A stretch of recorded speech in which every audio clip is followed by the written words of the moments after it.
Do you have limiting beliefs that are preventing you from taking advantage of really cool opportunities in your life? Let me tell you about two different studies I've heard of. One had to do with chimps in an enclosure. They put some special kind of snack up on top of this rope ladder, and they would wait around for the chimps to climb up and get the treat. Eventually, they learned that's a good spot to go. Well, then they created a situation where every time a chimp started to climb up the rope, water or something would splash down and knock him off the rope.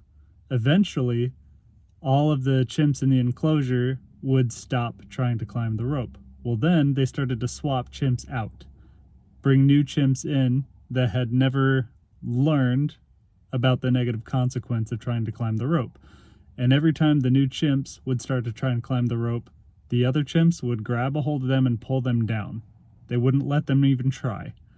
Well, they kept swapping out chimps until eventually every single chimp in there was new. They had never experienced the negative consequence of climbing the rope. And what happened? None of them would ever go near that rope ladder.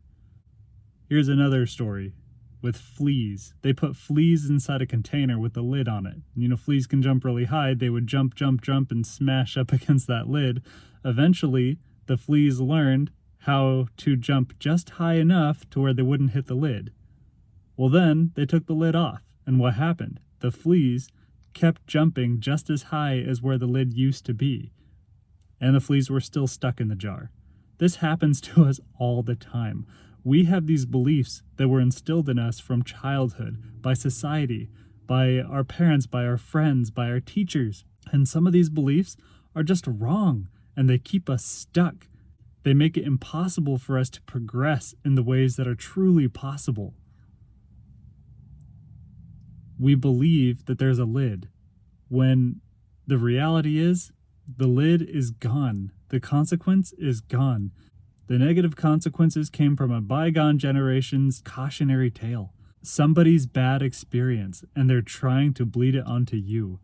If you want to go out and try something new, be adventurous, be courageous, try. Post in the comment, what do you think some limitations are that people have? And how do you think people could overcome those limiting beliefs?